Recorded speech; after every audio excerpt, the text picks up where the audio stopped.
Ceci est un livre audio autogénéré par Google. Questions contemporaines. Questions contemporaines. Collection dirigée par B. Péquignot, Desroland et Jean-Paul Chagnolo. Chômage, exclusion, globalisation.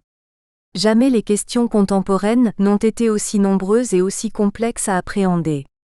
Le pari de la collection Questions contemporaines est d'offrir un espace de réflexion et de débat à tous ceux, chercheurs, militants ou praticiens, qui osent penser autrement, exprimer des idées neuves et ouvrir de nouvelles pistes à la réflexion collective. Dernière parution. Michel Manavella, L'individu, raison d'être de l'humanité pour un anarchisme humaniste, 2015. Steve Gadet, Dieu et la race aux États-Unis, le pouvoir politique de l'Église noire, 2015. Louise Fine, le jeu de la collusion entre sphère légale et réseaux illégaux, 2015. Jean Petit, la bataille de Notre-Dame-des-Landes, éléments de langage, 2015. Thierry Charles, les nouvelles perspectives de la souveraineté, 2015. Jean-Christophe Torres, l'école et les valeurs, variations sur la difficulté éducative, 2015. Emilia Pungiut, diplomatie de l'arrogance. Le cas de la Russie dans les pays baltes, 2015. Nicole Peruissetfache, la bourse ou la vie. Réflexion sur les valeurs contemporaines, 2015. Jean-Marc Da Silva, libéralisme et totalitarisme, 2015. Alain Messager, le sabre et la poussière, essai sur le postmodernisme et la guerre, 2015. Sébastien Évrard, réformer l'administration et réformer l'État, jalons historiques et juridiques, 2015. Max Mémy, La France en partage, 2015. Préface, ne pas désespérer de la révolution. André Prenet est un scientifique de formation, mais aussi un essayiste et théoricien engagé dans la critique de notre société. Il nous présente avec cet ouvrage l'achèvement d'une trilogie centrée sur le renouvellement d'une pensée-action, de l'émancipation pluridimensionnelle et ouvrant sur une perspective révolutionnaire. La critique de la marchandisation qu'il développe montre comment la production néo-capitaliste se détermine comme production d'une consommation qui définit à la place des intéressés eux-mêmes les besoins populaires, sans souci de leur valeur d'usage effective. Cette définition est en fait une production de ces besoins qui est inséparable de la rentabilité attendue de leur satisfaction et de la croissance du profit. Elle prend la mesure de ce que l'auteur nomme la révolution culturelle technologique libérale, et dont il montre en quoi elle est simultanément une contre-révolution. Si les capacités humaines d'innovation sont surmultipliées, c'est non seulement au profit des couches dirigeantes de l'économie financiarisée et de ses agents, mais en fonction d'une désappropriation des puissances émancipatrices populaires et d'une capture de leur plasticité.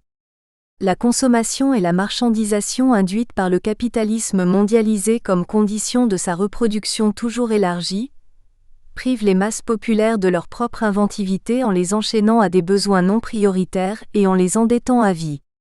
Cette perversion aliène le désir d'être et le retourne contre lui-même. André Prenet sait ici joindre à la critique de l'économie politique de Marx les recherches trop oubliées de Michel Kluskar sur le capitalisme de la séduction, opportunément publiées par les Editions d'Elga. La critique de la marchandisation est concentrée en 7 études sur les dimensions biopolitiques de la santé et les dimensions écologiques de l'environnement. Avec une grande richesse d'analyses singulières fondées sur des informations précises, André Prenet confirme que désormais le capital, comme l'avait anticipé Marx, ruine les deux bases de l'existence historique, l'homme et la nature, et oriente, si une révolution inédite n'intervient pas, l'histoire vers une catastrophe tout autant inédite. Le paradoxe est que la catastrophe annoncée s'effectue au sein d'une multiplication sans précédent de la puissance humaine de transformer l'humain, la nature et leurs rapports.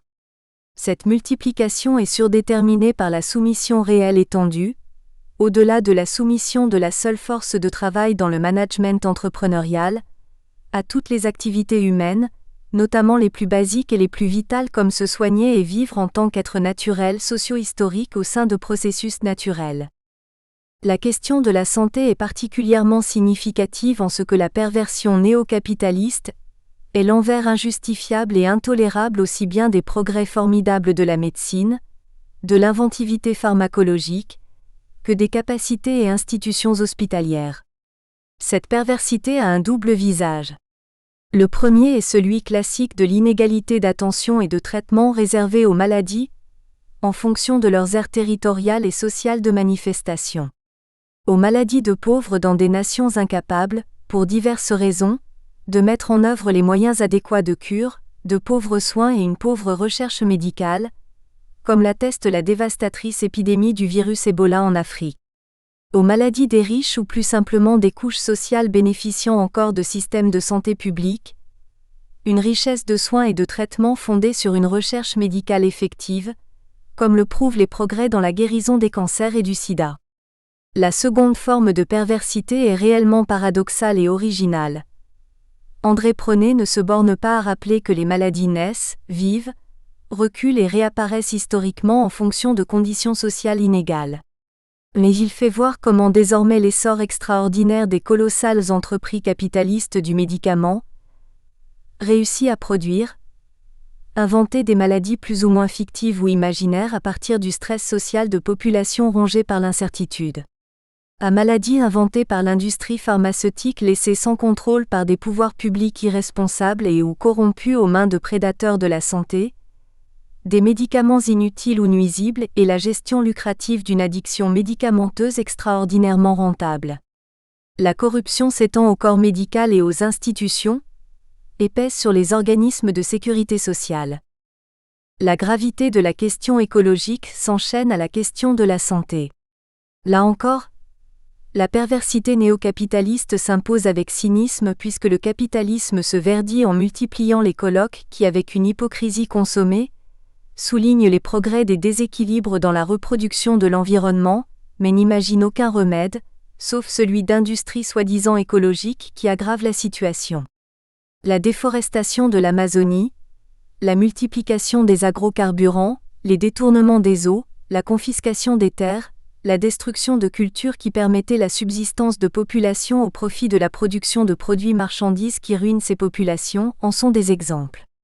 L'horizon ne peut être que celui de nouvelles inégalités qui s'ajoutent au scandale d'un monde où un pourcentage minime de capitalistes, de financiers et de spéculateurs et prédateurs divers possèdent plus du quart de la richesse mondiale.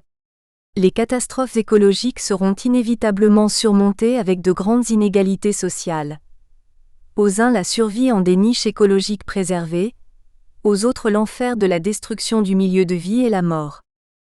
André Prenet ne se limite pas à cette analyse qui est aussi en quête.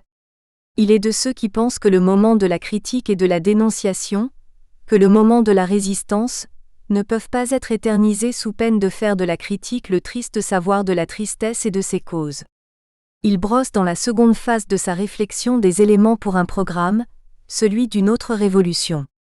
Il est vain d'espérer du capitalisme financiarisé et de sa religion, le néolibéralisme, une issue. Il faut interroger les raisons du double échec du socialisme démocratique et du communisme soviétique. Le premier s'est laissé réabsorber sans résistance dans le néolibéralisme en devenant un de ses partis. Le second n'a pu ni se réformer dans sa stratégie et ses pratiques ni maintenir ses liens réels aux couches populaires et au travail. L'effort critique doit porter certes sur la théorie de Marx qui a dominé le mouvement ouvrier, et une grande fraction de la culture entre 1945 et 1975. Il s'agit évidemment d'une réappropriation critique d'une œuvre incomparable, mais finie en ses limites. Il importe du même mouvement aussi de s'approprier une riche critique sociale qui s'est manifestée ces dernières années, mais demeure confinée en des cercles étroits dépourvus d'effectivité politique. Cette réélaboration implique deux tâches prioritaires. La première tâche est la remise en cause devenue classique, depuis l'émergence de la possibilité d'une écologie politique, de l'économisme. Elle est celle de la réorganisation de la place du travail et de la production, à la lumière de la valeur d'usage. Comment produire après la domination du capital ? Que produire ? Quel collectif de travail ? Comment articuler travail et non-travail par-delà le fléau de l'homme devenu inutile ?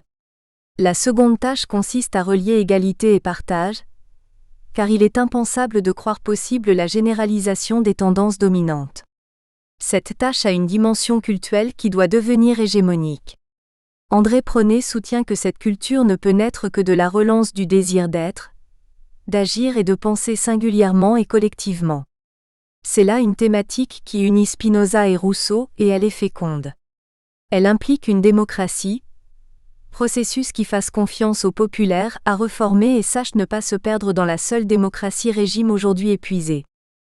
De là résulte la proposition d'une révolution visant un écommunisme, un communisme de l'oïkoumné, du monde social naturel commun où l'écologie aurait sa place, où le développement humain de la majorité des humains ne serait plus sacrifié à la démesure infinie de la valeur capitale, où seraient intégrés des éléments de l'éthique antique de la modération dans la définition et le contrôle des besoins prioritaires. Là serait articulé le primat du désir d'être pleinement dans la joie. Là serait posée l'affirmation de la puissance d'agir et de penser singulière et collective, si bien pensée sous des modes différents par Spinoza et Rousseau. Certes, il reste à préciser et définir les aspects complexes de ce programme de révolution écommuniste. Deux difficultés en effet se profilent à l'horizon. La première concerne la question des classes sociales aujourd'hui, anciennes et nouvelles, saisies dans leur rapport à des sociétés où l'État-nation est déstabilisé par son insertion dans d'autres espaces géopolitiques en transformation. La seconde difficulté est celle que constitue la prise en compte de l'hyperviolence contemporaine. Celle-ci brouille la légitimité de la contre-violence des luttes de classe, en la surdéterminant dans un déchaînement de violences identitaires nouvelles, de divers niveaux. La généralisation mondiale du capitalisme néolibéral est parfaitement solidaire de la multiplication de conflits identitaires pour l'apostrophe. Hégémonie de puissances géo-économico-politiques impériales et sous-impériales, de guerres de religion se mêlant à des stratégies de domination politique et économique, mais aussi de lutte pour des indépendances et des dignités nationales populaires irréductibles. C'est là un problème ouvert pour la révolution écommuniste, qui joue surtout sur la civilité. La proposition d'André Pronnet est parfaitement réaliste. Elle a le réalisme du courage historique et éthico-politique, celui de remettre en circulation deux mots-concepts qui ont été ostracisés et rejetés soit du côté des utopies spectrales soit de celui des totalitarismes du passé. Le mot de révolution est celui de communisme devenu écommunisme. Cette proposition entend lier analyse critique et programme effectuable. Elle s'énonce dans un langage serein et apaisé, singulier, avec la tranquille certitude que la situation est trop grave pour se dissoudre en termes de réformes limitées. C'est bien d'une transformation du capitalisme pour un au-delà du capitalisme, qui est en jeu. Que cela soit dit sans rhétorique avec une modestie qui unit résolution et analyse, est une preuve que les temps peuvent changer. André Tauzel. Philosophe. Professeur émérite. Citation. Il faut comprendre l'homme en société comme on comprend les passions. S'il existe une solution, elle sera l'œuvre de la seule raison qui élève à la hauteur du savoir, l'effet de la praxis quotidienne dans la société. Seul, le savoir positif peut décider si et à quelles conditions l'homme peut être libre dans et par la société. Baruch Spinoza. Le capitalisme prospère. Il a bien accroché sa clientèle. Il vend son propre conditionnement, les moyens de soumission à la temporalité et à la finalité qu'il propose. On achète dans le même acte la maladie et le remède. Michel Clouscar. Trafiquer la terre qui est la condition première de notre existence, notre NKI pan a été le premier pas vers notre transformation en objet de trafic. Friedrich Engels. Du même auteur. Poésie. Le silence et la vie, 1986, Saint-Germain-des-Prés sans poème pour la paix, 1987, Le Cherche-Midi. Ouvrage collectif, préface de Bernard Clavel. L'heure païenne, 1989, Le temps parallèle, édition. Clair de femme, 1992, Poésie Amitié Provence éditeur. Émotion continuelle, 1994, André Louis édition. Secret de chair, 1995, édition Florilège. Insolente suivie de Ainsi soit dit, 1997, L'Harmattan. Clameur d'exil suivie de Madrigal, 1999, L'Harmattan. L'éternelle absence, 2001, édition du Grill, Belgique. Cet univers-là, 2010, Éditions Aléa. Collection Écolivre, 2011, Le Lui de France. Bonheur fertile. Bel amour suivi de instants fragiles et fantaisie. L'océan de toi suivi de commune présence. Turbulent silence. Fulgurance. Voici l'homme suivi de vertige. Il ne tient qu'à nous. Mur. Couleur Liberté, 2013 Alter Édition. Anthologie des chants terrestres recension de poèmes 1986-2014 Le Lui de France. Récit. Le soleil levant 1987, Le Méridien. Préface de Raymond Jean. L'homme de plume, 2013 Alter Édition. Fiction romanesque. Amanda, 1992 Alter Ego Édition. Essa. L'espace clos, 1998 Édition Florilège. L'humanité retrouvée, 2007 Le Lui de France. La reconquête du partage, 2009 Éditions Aléa. Pour sortir du capitalisme éco-partage ou communisme, co-auteur, 2012 L'Harmattan. La fin du capital, pour une société d'émancipation humaine, 2014 L'Harmattan. Ouvrage scientifique. Les quartz de la Provence occidentale, 1980 SLND. Éditeur. L'analyse des sols, exemple pédologique du nord-est de la Thaïlande, 2003 PUP Éditeur. Avant-propos. Ce livre, pour une critique de la marchandisation, société, santé, environnement, tout en gardant la spécificité d'un ouvrage à part entière, est la suite et la fin des 4 essais précédents écrits entre 2005 et 2014. L'humanité retrouvée, la reconquête du partage pour sortir du capitalisme et la fin du capital. Ultérieurement rassemblés, ces essais formeront un tout intitulé Capitalisme et Révolution, recherche sur la compréhension historique des rapports sociaux et des relations humaines. C'est donc au rythme des prétentions néolibérales et des dégâts d'une révolution culturelle techno-économique, qui entend dépasser un passé arriéré, alors qu'elle anéantit toute alternative humaine d'avenir, que se construit la critique de la marchandisation et s'analyse sa dimension de totalité. Ainsi apparaît la manière dont l'évolution de la société, de la santé et de l'environnement, est préinscrite dans la contradiction de la négativité du capital. C'est aussi en partie grâce à cette démarche que l'on peut comprendre pourquoi, avec pour complice l'État, il est inutile d'attendre une quelconque activation pacifique et prospère des incalculables potentialités humaines d'un système qui détruit la vraie nature des liens sociaux, qui promeut la compétitivité de l'hyper-rentabilité du profit, et empêche l'épanouissement salutaire d'un éco-partage pionnier. En cela, tous les îlots de résistance ou propositions écologistes animés par le respect de la vie, voire aspirant à une autre vie, n'ont de sens que s'ils remettent en cause la nature même du capitalisme. D'autre part, en choisissant d'investiguer au cœur même du fétichisme de la marchandise, notre constat sans mauvais jeu de mots devient capital. Toutefois, d'autres qualificatifs donnant à notre essai une dimension plus globale auraient pu être retenus dans le titre. Je pense en particulier à l'art et la culture, et plus encore à l'éducation. Mais ils sont traités dans le texte à partir de la notion de refondation d'une société du progrès, notamment en développant l'idée d'une innovante école corrélative, qui sous-tend l'interconnexion entre savoir créatif et savoir-vie.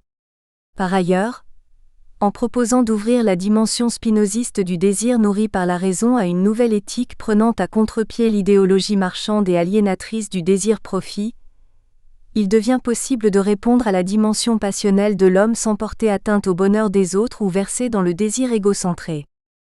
Enfin, l'évaluation des conséquences sur l'homme et la nature de sa subordination au progrès marchand régressif fait non seulement émerger une critique plus complète du capitalisme, mais permet une analyse plus exigeante de la lutte des classes sans laquelle aucun changement de société n'est permis. Quant aux conditions sociales, économiques et politiques par lesquelles un tel changement pourrait s'opérer, tout est dit dans la deuxième partie de ce livre, une autre révolution est possible. Ainsi, en prenant une société de refondation du progrès ouverte à une nouvelle éthique du désir et à l'école corrélative, à la dimension altruiste d'un partage bénéfique à la santé humaine et la restauration d'un environnement sain, l'idée d'un écommunisme émancipateur et d'une révolution maîtrisée trouve leur aboutissement. Première partie. Les dégâts de la révolution culturelle, techno-économique libérale. 1. Société, la subordination moderne au progrès marchand régressif. 7 ans après la plus grande crise du capitalisme depuis 1929 et sa suite financière et économique. L'effondrement de la banque Lehman Brothers en 2008. Les idées néolibérales semblent plus vigoureuses que jamais et plus que jamais enracinées dans les esprits. Par quel mécanisme économique, social et politique en est-on arrivé là ? Car si la plupart des individus paraissent s'accommoder d'un système qui mène le monde à sa perte, il a bien fallu qu'un long travail de subordination historique au progrès marchand régressif imprègne peu à peu presque toutes les populations. Participer à ce décryptage, c'est avant tout chercher à mettre en pièces les présupposés conduisant à épargner par le mensonge le capital prédateur, malgré la généralisation de la marchandisation qui détruit des sociétés entières. Cela commence bien avant le mythe d'Adam Smith d'une économie vue comme une science exacte par laquelle les lois du capitalisme relèveraient du droit naturel, et ne sauraient donc être discutées autrement que comme un ordre immuable des choses. À quoi bon, disent les bons esprits, se rebeller contre la gravité universelle ou remettre en cause le meilleur des mondes possibles ? C'est donc sous couvert de science soi-disant exacte que d'éminents économistes évacuent tout débat contradictoire, et feignent d'être en dehors du monde politique. Alors que d'autres supplétifs du capital s'exécutent, tel Pascal Lamy, ex-directeur général socialiste de l'OMC, qui n'hésite pas à déclarer « Il faut choisir entre le libre-échange et la Corée du Nord ». C'est sans doute pour cela qu'Anton Wilhelm Aemo, ancien esclave noir affranchi par son maître allemand au XVIIIe siècle, docteur en droit et en économie, dont les travaux de recherche dénoncèrent avec force la prétendue rationalité économique qui réduit les hommes en marchandises, est mort au Ghana dans l'oubli alors que l'instigateur de la fameuse main invisible du marché cité plus haut, qui ne fait aucune référence à l'esclavagisme dans son livre La richesse des nations, bien qu'il ne put ignorer la traite des esclaves, demeure encore de nos jours la référence des économistes inféodés au capital. Voilà bien un terrible silence qui marque encore l'économie aujourd'hui. Ainsi, au cours de l'histoire, de révision en omission, depuis le principe d'avidité moteur de toutes les actions humaines émis par Milton Friedman, jusqu'aux concepteurs modernes qui prônent la suprématie du libre marché sur l'étatisation, tout a été fait pour nous donner à croire que le profit est inhérent à la nature humaine. Nous avons donc un devoir de vérité face à ces turiféraires du capitalisme. Car contrairement à leurs affirmations, il y a eu à d'autres époques, comme le soulignent les historiens et les anthropologues, d'autres modes d'organisation sociale et politique qui pratiquaient l'échange et n'avaient pas pour but l'avidité. Analyser la société marchandisée du XXIe siècle ne peut donc se concevoir sans revenir sur les étapes majeures qui ont construit son historicité.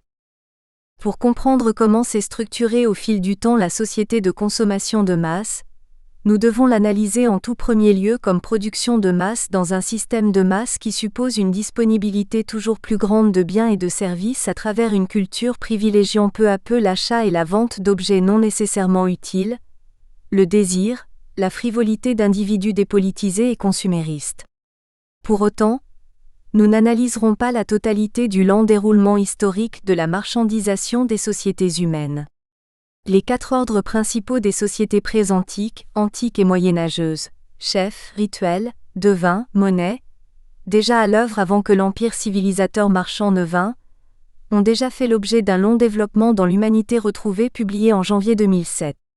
Nous nous en tiendrons donc au dernier épisode de la société marchande qui conduit, avec la révolution industrielle de la fin du XVIIIe siècle, à l'émergence du capitalisme au sens marxien du terme, caractérisant la lutte des classes et symbolisant le triomphe de la bourgeoisie sur la noblesse.